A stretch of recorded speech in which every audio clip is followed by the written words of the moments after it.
Counsel. May it please the Court. Good morning, Your Honors. My name is Jay Rosenquist. I represent the Appellant Double Park, LLC. The appellant is a tenant who has been ordered to... Counsel, would you like to reserve some time for rebuttal? Thank you, Your Honor. I would like to reserve 2 minutes. Double Park is a tenant who has been ordered to deposit disputed rent into escrow. Double Park is here to ask that this Court reverse that order for 3 reasons. The first is that the required evidentiary hearing did not take place. There was no proper stipulation of facts entered, and there's no evidentiary support for the order itself. Well, Counsel, the other side says you waived the right to have an evidentiary hearing. And we disagree with that, Your Honor. It is true that the trial court did offer to have a second hearing. There are 5 reasons why that offer was not inviting error, as the appellee suggests. The first is that there were 3 separate errors that were identified.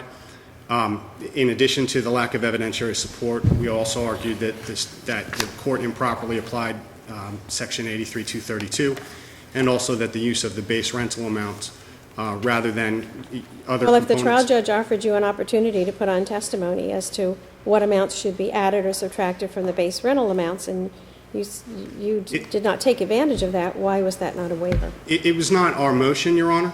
The movement had the primary burden to establish a prima facie entitlement to relief under the statute.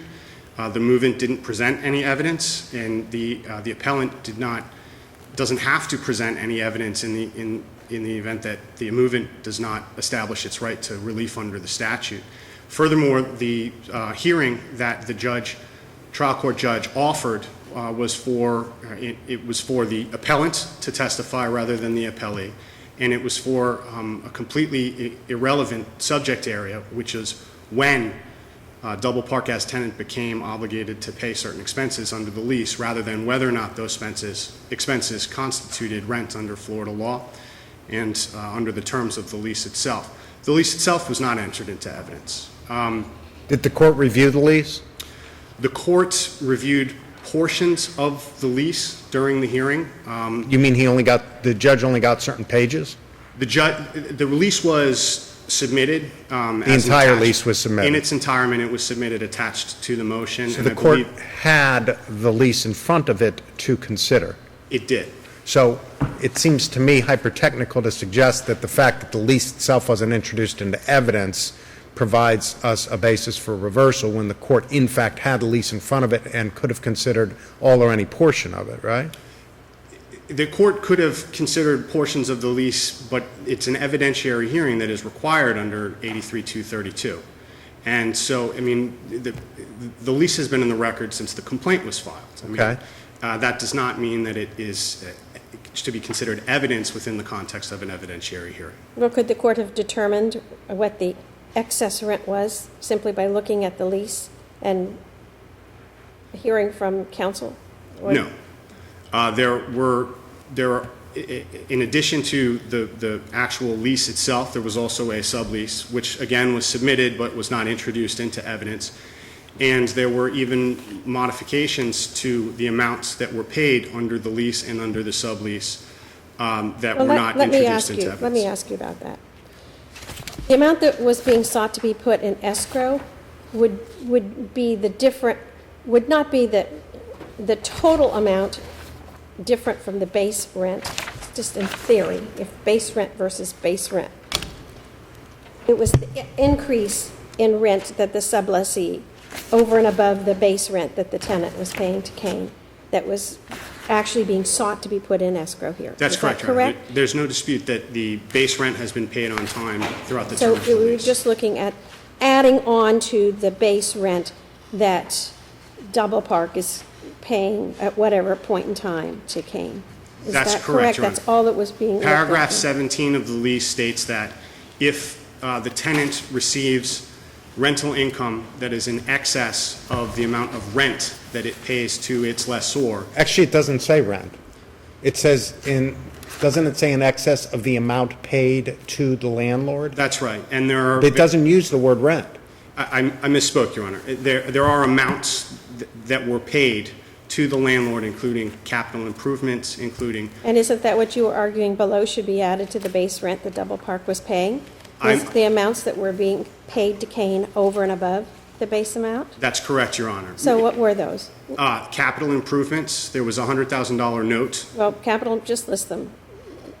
Capital improvements, what else was being paid directly to Kaine? The Kaine was paying the taxes and then submitting an amount that was... I'm asking what your client was paying to Kaine. Capital improvements, real estate taxes, and I don't know whether or not the insurance, I don't believe that the insurance and maintenance were paid directly to Mr. Kaine. I believe but there's no evidence on any of this because none of this was Well, that was presented to your the court. argument below, was at least those two items were being paid to Mr. Kaine by That's correct, Double Your Park, Honor. correct? And On- that's on top of basically the base rental all that amount. the record here shows at the point that the trial judge said she was going to deduct base from base. That's correct, Your Honor. And we were not offered the opportunity to have a hearing until after the trial court had informed us that they were going to calculate using the base rental amounts You know, there's a alone. lot of reference in the records to an addendum, a rent addendum, but I don't see anywhere in the record that there's any rent addendum. Where is it? I'm not sure if the addendum was attached to to either the motion or the complaint. It may not have been introduced into evidence. There was an addendum pursuant. And what does that a rent addendum provide? Well, hang on one sec. Is it a part of our record on appeal? I believe so, Your Honor. I would have to check through the appendix that we submitted. The rent addendum. Perhaps in rebuttal, you could tell us where it might Well, be, I have a question, if I if it's in the may. record. The triple net payments, and I might have missed this, were any of those being paid directly to a third party? In this record, which I guess there is no record. There's huh? no evidence in the record as to where any payments went. There are representations from counsel as to where things went.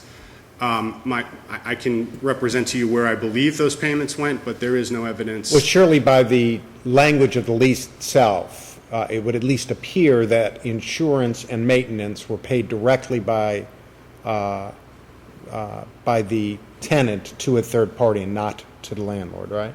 That's true, Your Honor, although the lease itself also states that insurance constitutes rent. It says that in two the specific question places. is- Hang on one second, just so we're clear, because these are terms of art that we're using, so we want to be precise, correct? Yes. It constitutes additional rent, capital A, capital R, additional rent. Is that true? That is correct. Separate and apart from the term of art rent, capital R. Those terms are used differently in different places, are they not? That's correct, Your Honor. Yet nowhere in paragraph 17 does it use the word either rent, capital R, or additional rent, capital A, capital R, but simply amounts paid to the landlord. It doesn't use any language other than that. That's really how we're restricted, are we not? In deciding what the net rent is. I believe that it says that those amounts paid in addition shall be the new quote-unquote annual rent, which is another term that is not really... It says, if tenant derives funds or rental income greater than what it is paying to the landlord. Yes. Okay? So aren't we going to look at what the tenant, being Double Park, is paying to the landlord? Yes, and that includes... And so if that is greater than the rental, what your base rent is, if you're getting more than that, your base rent plus whatever else is being paid to the landlord, then that excess amount is what is supposed to be added, because it does use the term, the annual rent provided for and shall be increased to that amount. You actually have to subtract the base rent under the lease plus the additional amounts From that the were rent paid to the that landlord from what it's receiving Correct, from and the that is sublessor. the amount that everyone's looking to be put into escrow, correct? That's correct, Your Honor. Or, here is my next question. Reading this paragraph, and I'm not sure, from what I'm hearing, that anyone has concentrated on what this language says. If the amounts that Double Park is paying to Kaine, the base rent, whatever else is being paid to Kaine, because it says what is being paid to the landlord, exceeds the amount, doesn't exceed the amount that Double Park is getting from 120, then everything that could you argue that everything has to be, that Double Park is getting? In other words, in 1 year, let's say Double Park was getting $26,000 in any given year from 120. And in that same year, it was paying, let's just say base rent for argument's 24, round number, because I think it was 24,255. My math is not that good. So that's a $2,000 difference. Are we looking to add, would that $2,000 all be added to the annual rental, the base rent? That's what is going to be escrowed? Is that what we're looking at to escrow? We are looking to escrow the disputed rent, which is the difference between the amount that has been paid to, or the rental income that that Double Park received from 120 and the amounts that it paid to Kaine Parking. If that doesn't answer your question, I'm afraid I don't understand it, Your Honor. I apologize. Counsel, we've let you go over your time, but we'll give you a couple of minutes for rebuttal. Thank you, Your Honor. Good morning. Counsel, is the rent addendum in the record? So- Is the rent addendum in the record? I apologize, I didn't hear the question. Is the rent addendum in the record? Yes, Where is it? I believe it's in there, but I'm not sure it's relevant to the issues in this matter. Well, we would like to see it, Okay. since it's referred to I'm a sure number that of it was times. attacked. Counsel's probably going to find it for us. Okay. Very simple. Roger Schindler, I represent the landlord. This is a large parking lot at 136 Collins Avenue, Miami Beach. 2008, the landlord leased the entire parking lot. Well, we understand that. The Okay. parking lot was leased, there was a sublease, and And there's a then there was a provision, and there's a provision in the contract that deals with subletting. That's exactly correct. We had an original dispute because the, quote, sublease, there was an effort made by the subtenant and the tenant to circumvent the language in the lease by creating a, quote, license agreement. So we had to travel back to originally to the trial court. Trial court heard argument and ruled that it was not a license agreement. But we're here about how much money is going to put in escrow, which So, is the moving on to excess. that, What we is- appear- How do you say the excess? You have What's an supposed to evidentiary be? hearing. And that's what that's exactly correct. And we appeared in court. I filed a motion to deposit the additional rent, the difference between what Double Park, the tenant, was paying at that time, which was $23,100 a month. So when the trial judge said, I'm just going to take base from base, and that's the number I'm going to use, and because that's what she says on page 22 of the transcript. She says, I'm going to take the base rent that Double Park is getting from 120, and I'm going to reduce from that amount the base rent that it is paying to your client, and that's how much money is going to be put in escrow. And the other side said, well, can't we have an evidentiary hearing? And she said, well, you can have an evidentiary hearing, but you better show me something I haven't seen already, or I'm going to put it to you.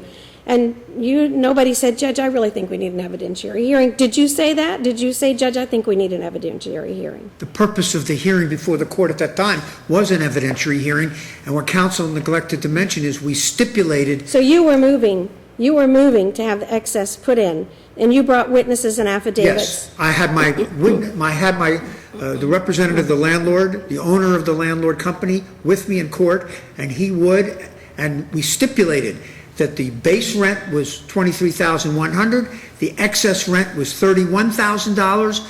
Counsel and I stipulated to the difference, and because it had been a hiatus of about a year, there was a slightly less, more than $100,000 in the difference that was deposited into my law firm's trust account. But that wasn't the number, that wasn't the argument that was being made at this entire hearing.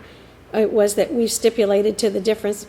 Everyone agreed that if you took base from base, what the amount was. But that wasn't the subject of this hearing. The subject was, because the entire transcript was, over and above the base that Double Park is paying, you should add this, this, this, and this. And you argued, or someone on your side said, no, you don't add this, this, this, and this. And the trial judge said, forget it, I'm not going to hear any of that stuff. I'm going to do base from base, and we're done. The transcript reflects that the trial court even commented that these extra so-called expenses were being paid prior to the entering into the sublease. So Double Park, by the trial court's finding, was already making these payments in 2008 through 2012 or 13. What difference does that make? Because if they were paying those extra payments, well, for example, the tenant is paying $2,500 a month, which they claim is not, it should be considered and subtracted from the excess rent. That $2,500 is an agreement between the parties to renovate the premises for $200,000, of which the tenant agreed to pay $100,000 at the rate of $2,500 a month. And by the way, I thought What does that have to do? because it's not something that should be deducted. It's an independent agreement to pay for renovations to the premises. They're contending. Was there a modification to paragraph 17D of the lease? No. Well, paragraph The 17D says you deduct whatever is being paid by the tenant to the landlord. So what is being paid by Double Park to Kaine? The base rent, Right. $2,500 a month for refurbishment, $2,500 in change for taxes, correct?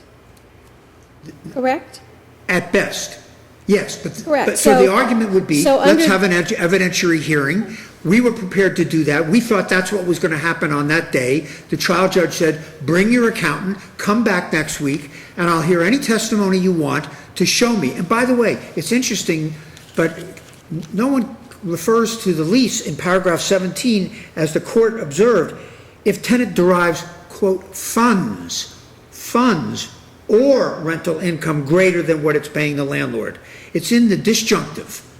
So the difference between the tenant's payment to the landlord, which at that time was $23,100 a month, which they're still paying, that difference to the extra rent paid by its subtenant is now escrowed. Those are funds or rental income to be determined either at an evidentiary hearing or subsequent trial. Let me ask you this question. If at one point, Double Park was paying, let's just use a round number, at one point, not currently, $21,000, I think. Let's just use that number because it's easy. Okay. And let's assume that over and above that base rental payment, that Double Park was, at that time, because these are different time periods, paying that $2,500 to Kaine for the refurbishment and $2,500 in change, which they claim toward taxes. I know that came about at a subsequent amendment. So that would be $21,000 plus an additional $5,000. If that would be $26,000, that's their argument, that should be deducted from, let's say they were getting $31,000 at that time. Correct? That was their argument. That's the difference that should be escrowed. Is whatever The difference. There were difference other between items. those two numbers is what should have been escrowed. Well, Correct? more. They argued that they're third-party payments of insurance, as Correct, this but court let's just just observed. assume that is the basic. Let's just take that as It's a the basic. difference. It's Okay. everything that the tenant is receiving or paying, including their own insurance to third parties, including the subtenant's insurance, including maintenance. So we said, fine, just let's come back next week. We'll have a hearing, because they weren't prepared on that day. They didn't bring any witnesses. So our position is very simple. But the court made it clear that the evidentiary hearing that was going to happen subsequent was not to determine what the amounts were, but when the amounts kicked in. In other words, it seems to me the court already made its determination of what those base amounts were going to be, just wanted to know the timing of when those amounts were being paid. I don't believe that's correct, only for the following reasons. No evidence was presented at that hearing by the tenant or, in point of fact, the landlord, as to the respective additional payments. What was acknowledged by the court was that many of those payments asked by the court to counsel, and I believe that's on page 13. Well, hold on a sec. If you're right, and the court was going to have an evidentiary hearing later to determine what the amounts actually were, then how do we have an order from which you all can seek review? Well, that's what I was going to get to next. How can this appellant have an order from which he can seek review if the court hadn't made its decisions and wasn't going to make its decisions until at the end of an evidentiary hearing to be held the following week? Fine. Parties stipulated as to the difference in the amount. The court said, put that in escrow, but gave them at least 2 weeks after the anticipated evidentiary hearing and said, come back, we'll have a hearing if you want to prove that. Now, our position... And what did the court say the scope of the hearing was going to be? You have the transcript right in front of you. It would be to determine those amounts. I can The refer- amounts or the timing of The when those timing would payments... only were- be an issue as to the respective payments. For example, if the tenant was paying some of those or all of those payments 3 years prior to the sublease, well, then obviously that would not be something that would benefit the tenant. Our position was, have a hearing, whatever comes out. We're ready to go to trial right now. We're holding the money, no harm, no foul. And the trial court said, come back next week. They never did. But They never scheduled. she did it with a caveat. She says, I have all this stuff in front of me. I've got it all. I'm giving it back to you. And when you come back, if you don't show me something different, then it looks like she's going to impose a sanction. So, it's like I'm ordering you to put 100,000, a large number in. You want an evidentiary hearing? You better show me something new. They better show what they should have showed on the day of that hearing, which was some or all of those respective overpayments or additional payments were in fact deductible, not extra as under the lease. And that's why they objected to the proffer, the stipulation that was proffered of the $100,000 figure. Didn't They they didn't say, object to that. Judge, we can't stipulate to that because we think there are other factors you need to consider? No, sir. They did not object to the amount. They agreed that for the hiatus, from the time the sublease was entered. Do you have the transcript in front of you? Sure. Would you look at page 8, starting at line 1 through 3, and then jump to line 7 through But 9? I will tell you, without even looking at it, Judge, and I will look. I prefer you look at it. Obviously, that. Page 8. Mr. Rosenquist speaks at, I think, beginning of page, at line 1 through 3, on page 8 of the transcript. Later in the transcript, I will represent to this court. No, I prefer that I you, just would read you it. read that part? I read it, I know, yes. but I'd like to hear I have it. not stipulated to $100,000 amount. Because why? Does he later say in a couple lines down? Why? Line 7 through 9? Because his argument is. No, I want to hear what it says in Sure. the transcript, if you wouldn't Because mind. there are other factors that have to be considered to determine the quote, rent, which he means the overage. But I will represent, and counsel will also represent to this court, that by the time the end of this hearing, we stipulated mathematically to the amount of the difference. Well, that's easy. You subtract $24,255 from $26,000, Or whatever, which was yeah. being paid at the end. And I'm not even good at math, and I can do that math, but that wasn't the issue. This whole transcript is about whether $24,255 is the amount that should be deducted from $26,000. That's this entire transcript, and he argues you have to include everything else that's being paid to the landlord, because that's what the contract says, and your argument was, oh, no, you don't. And the trial judge says, I've got it all in front of me, and it's going to be $24,255 from $26,000, and that's it. Well, without debating the numbers, the difference is about $8,000 a month. So the difference was $23,100, which was the base rent, and the subtenant paying $31,000. Right. That $8,000 a month, respectively, has deposited in escrow. We never objected, and we anticipated that there would be a hearing that date. They produced a chart claiming that these are all expenses that should not be deducted. We were ready to go forward that day. We had our witness. They were not prepared to produce any evidence or testimony on an evidentiary hearing, and the trial said, okay, I'll give you a do-over. Come back next week. And they never came back. And I'm happy for them to come back anytime, but we're going to just set this matter for trial, and the court will determine, because this was just a temporary hearing to deposit rent under Chapter 51. However, somebody's $100K is sitting in escrow, and that money belongs to someone, and that's why you can appeal from these, because you don't get to hold someone's $100,000 if you're not entitled to hold someone's $100,000, no matter what happens at the trial later on down the road. And counsel, I've let you go way over time. Tell us what you want us to do. So the rhetorical question is, how much, if any, should be escrowed? And the answer is you need an evidentiary hearing. No problem. They abandoned that. They withdrew that. And I can't make them have that hearing. All right? So the money's in escrow. It's not going anywhere. we're not going to give it back unless this court tells us to, but if this court says, okay, go have your evidentiary hearing, we're ready, we'll have it, and Thank we'll you, determine counsel. it. Thank you. very much. Is the rent addendum in the record or not? Yes, it is, Your Honor. It's the 25th through 31st pages of our appendix. It bears Bates numbers DP 104 to 110, and it's actually a First Amendment to the lease itself, not Is that the 2012 amendment to the lease? Is that Yes, what we're that talking states- about? It states- That's the title. the title is a First Amendment to lease. It states that the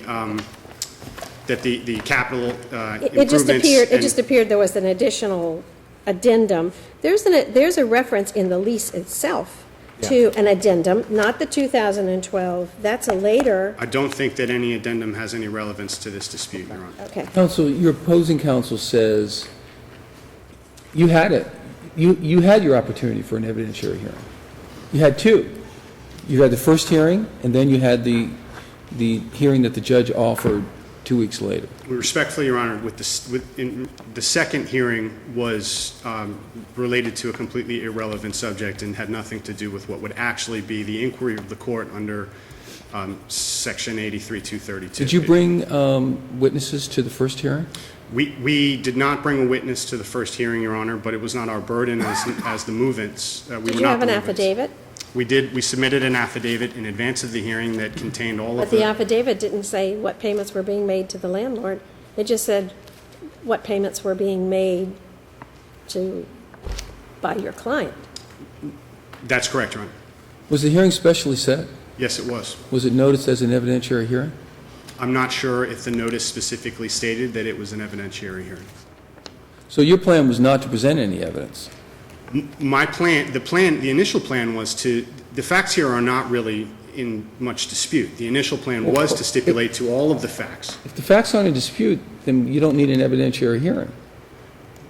I mean, Well, help me out here. no, there are facts that are in dispute, and that the dispute among those facts became clear when we attended the hearing. I think that the appellant's impression prior to that hearing was that we would be able to reach a stipulation. It didn't happen. The appellant still would have had the opportunity, even without bringing its own witnesses, to cross-examine the witnesses of The moving Kaine Parking. party. So what are you asking us for? You want a hearing? We want a hearing. We want remanded to have a hearing, and we want the trial court to properly include the categories of amounts paid under the lease in the calculation under paragraph 17. Thank you, counsel. Thank you Thank you both. both.